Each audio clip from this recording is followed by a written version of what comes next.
મને ઉમેદવાર બદલે તો પણ નફો છે અને ઉમેદવાર ન બદલે તો પણ નફો છે, કારણ કે અમે સ્થાનિક લેવલે રોડ રસ્તાથી લઈને નાનામાં નાની સમસ્યા, મોટામાં મોટી સમસ્યા સાથે લોકોની સાથે રહ્યા છે।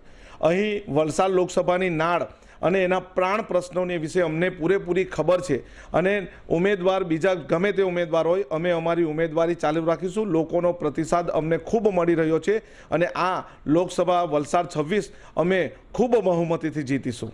એ પોતે કહે છે વાંસદા વિસ્તાર મત વિસ્તારના ઝરી ગામના છે, પરંતુ એ પોતે જ જાણે છે ઝરીના રસ્તા, અથવા એમને ઝરીમાં એકલા મોકલી દો અને કહેવો કે એમનું ઘર ક્યાં છે, ત્યારે આપણને ખબર પડી જશે કે એ ક્યાંના છે અને ક્યાંના વતની છે।